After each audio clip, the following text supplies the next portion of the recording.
Pierre lui dit, écoute, nous avons tout quitté pour te suivre. Jésus lui répond, je vous le dis, c'est la vérité, si quelqu'un quitte maison, frères et sœurs, mère et père, enfants, et chante à cause de moi et de la bonne nouvelle, cette personne recevra 100 fois plus dès maintenant dans ce monde. Elle recevra des maisons, des frères, des sœurs, des mères, des enfants et des champs. En même temps, elle souffrira à cause de moi. Et dans le monde qui vient, elle recevra la vie avec Dieu pour toujours. Parmi ceux qui sont les premiers maintenant, beaucoup seront les derniers. Et parmi ceux qui sont les derniers maintenant, beaucoup seront les premiers. Ainsi prend fait l'évangile du jour. Paix et tranquillité à vous tous. Et avec votre esprit. Amen. Mes bien-aimés dans le Seigneur,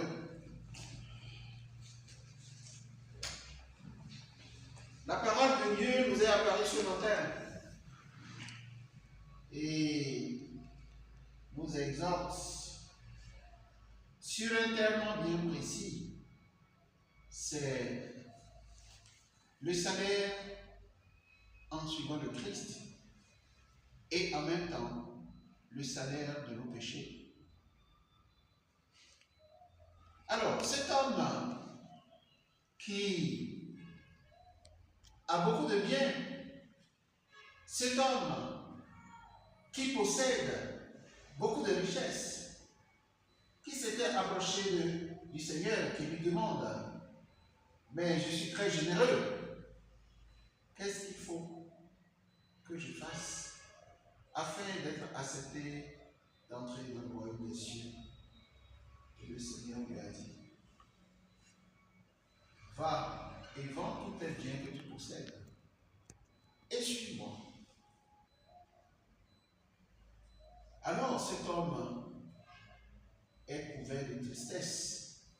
Il est devenu tout triste. Et il est retourné, nous met devant le fait accompli. Mais avant le message des évangiles, le Seigneur nous montre que le salaire du péché, que le salaire de nos actes, que ce soit des actes posés qui sont bien ou que ce soit des actes qui sont mal, il y a un salaire à gagner pour toutes choses. Chrétiens et frères,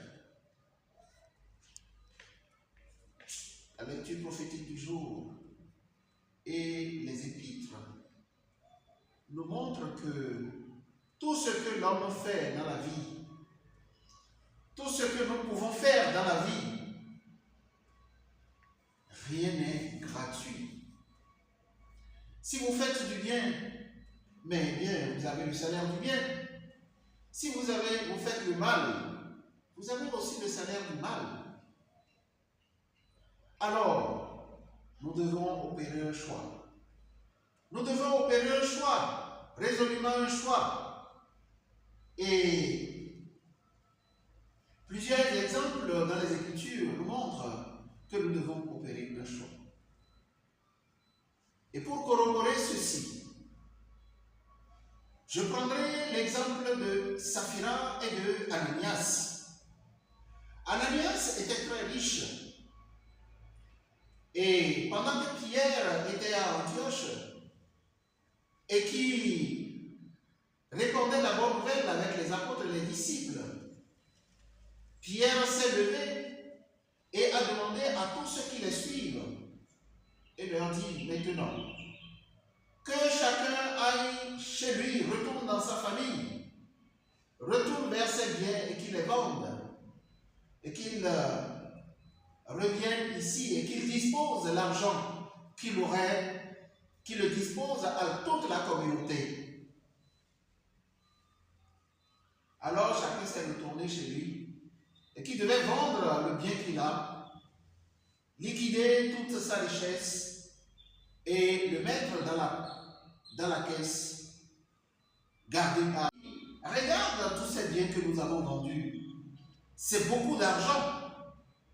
Mais allons nous remettre tout cet argent-là dans la caisse communautaire. Et si nous remettons tout cet argent dans la caisse communautaire, qu'est-ce que nous allons devenir? Avec insistance, Saphira a dit ceci à son mari. Et puisque nous les hommes, nous n'écoutons que nos épouses, Ananias a écouté sa femme et a mis de côté une partie de l'argent et a dévancé sa femme devant Pierre et devant les disciples et les apôtres et leur dit: voilà l'argent de la vente de mes biens que je remets dans la caisse de la communauté. Et Pierre lui a demandé: mais es-tu sûr que c'est tout ce que tu as vendu? Es-tu sûr que l'argent que tu as récolté de la vente de tes richesses, est-ce que c'est cela que tu nous portes? Il a dit: bien sûr que c'est cet argent que j'ai récolté dans la vente de mes biens. Alors Pierre lui a dit: le mensonge fait aux autres est pardonné, mais le mensonge fait à l'Esprit Saint ne sera jamais pardonné. Et il a suffi que Pierre dise ceci pour qu'il tombe et qu'il crève. Quelques minutes après, son épouse apparaît et la même question lui a été posée et elle a répondu: effectivement, c'est avec cet argent-là que nous avons récolté, c'est cet argent que nous avons récolté dans la vente de notre bien. Et puis elle lui a répété: regarde, voilà ceux qui sont partis ensevelis, le pied de ceux qui sont partis ensevelis, ton mari, qui a menti. Retiens que le mensonge fait à l'homme est pardonné, mais le mensonge fait à l'Esprit Saint n'est pardonné. Et elle aussi tombe tout de suite et crève devant tout le monde.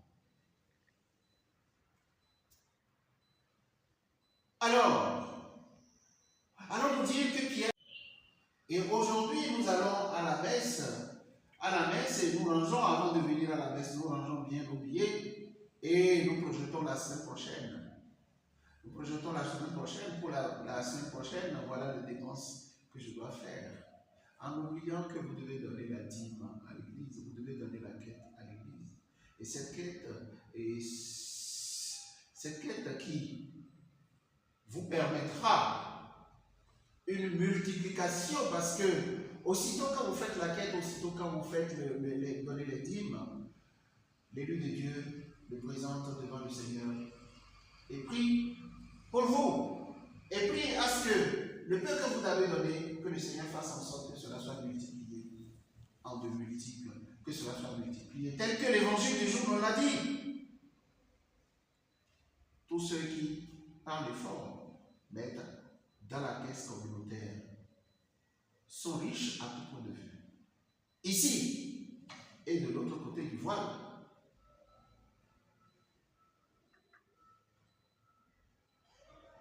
Le chrétien doit retenir que le mensonge ou cette rétention de ne pas donner, cette rétention de ne pas observer la loi à l'intérieur de l'Église de Dieu est un péché mortel. Est un péché mortel. Exactement comme le chrétien qui insulte l'évêque, exactement le chrétien qui insulte un prêtre. C'est un péché mortel. Le mensonge fait au Saint-Esprit est un péché mortel. Ananias et Saphira ont menti au Saint-Esprit. Ils ont commis un péché mortel. Et même si Pierre ne dit rien, ils sont poursuivis par ce péché-là. Et le salaire du péché mortel, ce n'est que la mort. Ce n'est que la mort. Vous qui faites rétention des biens que le Seigneur vous a donnés, c'est le Seigneur qui vous l'a donné. Et quand le Seigneur vous le donne, c'est pour votre bien, c'est pour le bien de votre famille, c'est pour le bien de tous ceux qui vous entourent, c'est pour le bien de l'Église de Dieu, surtout l'Église de Dieu, car quand vous le donnez, vous savez, quand l'heure de la mort arrive, si vous êtes chrétien, si vous êtes rattaché à la Mère de Dieu, ou vous êtes rattaché au Christ toute votre vie, au moment de l'agonie, la Mère de Dieu se présente avec l'archange Michael. Au moment de l'agonie, le Christ se présente et vous donne la main et vous conduit par le tunnel. Votre agonie est facile, votre agonie n'est pas douloureuse. Et vous passez le tunnel, et pendant ces 3 jours, vous passez le tunnel dans la joie, avec la félicité des anges qui sont dans le ciel, qui chantent Alléluia, puisqu'il y a un bienheureux qui vient de rentrer dans la gloire de Dieu. Alors, mes bien-aimés dans le Seigneur, il est très difficile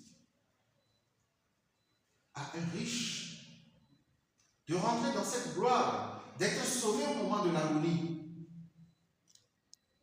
Et Moïse, quand Moïse était mort, son cadavre a été disputé, le diable est venu, parce que Moïse, parfois a enfreint à la loi dans le zèle de servir, il enfreint parfois à la loi de Dieu. Et par le malin, comme Saphira a induit son mari dans le péché, en lui conseillant le mal, et comme Ève a induit son mari dans le péché, en lui conseillant le mal, le diable se présente le jour de votre agonie. Le diable se présente quand c'est le cas et tente de récupérer votre âme. Est-ce que nous allons passer le soleil, nous allons passer la pluie, adorer le Seigneur, prier tout le temps, et le jour de notre mort, la Mère de Dieu ne viendrait pas nous chercher, le Christ ne viendra pas nous chercher, les anges ne vont pas célébrer Alléluia dans les cieux. Et c'est le diable qui se présente et qui nous récupère. Et qui nous récupère et qui nous tire dans le soufre et le feu du soufre et du sel. C'est ce qui est bon pour nous. Il est très difficile à un riche d'entrer dans le royaume des cieux.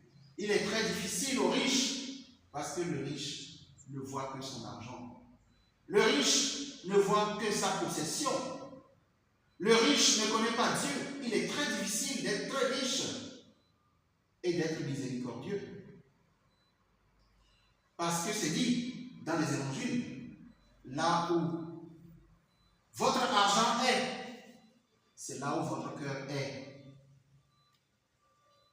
Et si vous vous évertuez à construire un avenir de vertu, votre cœur sera dans la vertu.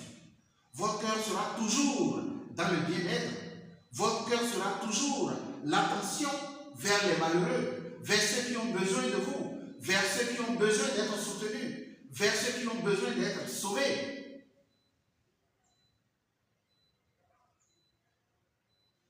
C'est pourquoi vous regardez autour de vous, tous ceux qui sont riches, tous ceux qui ont les moyens, ce sont des gens qui ne sont pas du tout vertueux.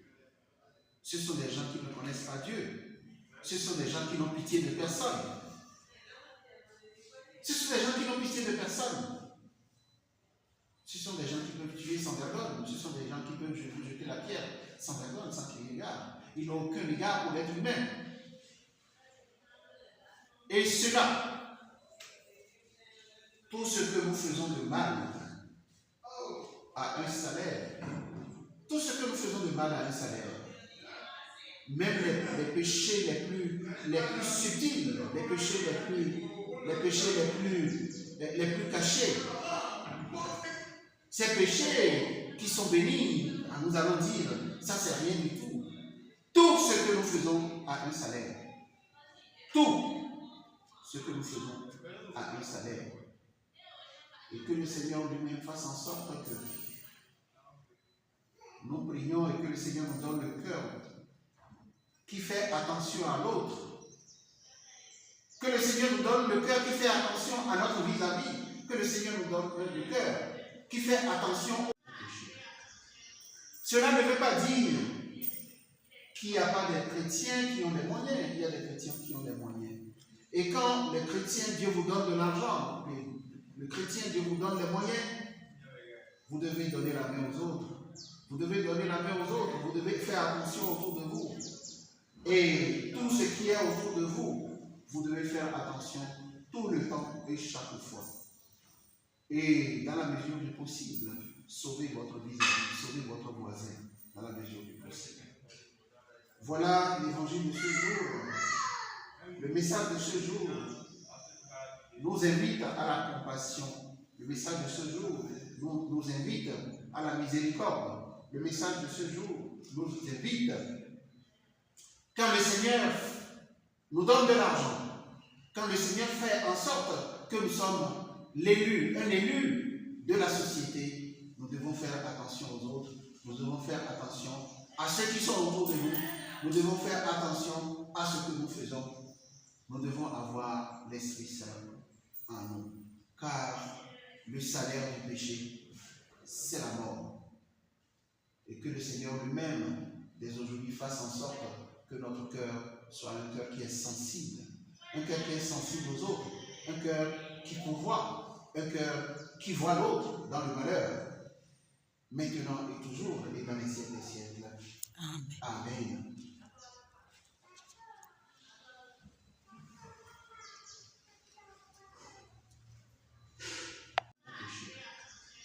Cela ne veut pas dire qu'il n'y a pas des chrétiens qui ont des moyens. Il y a des chrétiens qui ont des moyens.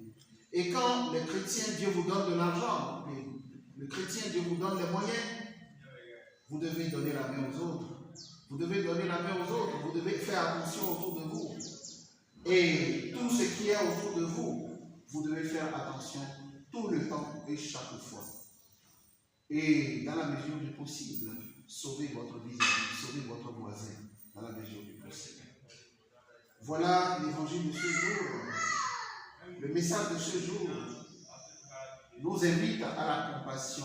Le message de ce jour nous invite à la miséricorde. Le message de ce jour nous invite, quand le Seigneur nous donne de l'argent, quand le Seigneur fait en sorte que nous sommes l'élu, un élu de la société, nous devons faire attention aux autres, nous devons faire attention à ceux qui sont autour de nous, nous devons faire attention à ce que nous faisons. Nous devons avoir l'Esprit Saint en nous, car le salaire du péché, c'est la mort. Et que le Seigneur lui-même, dès aujourd'hui, fasse en sorte que notre cœur soit un cœur qui est sensible aux autres, un cœur qui pourvoit, un cœur qui voit l'autre dans le malheur, maintenant et toujours, et dans les siècles des siècles. Amen. Amen.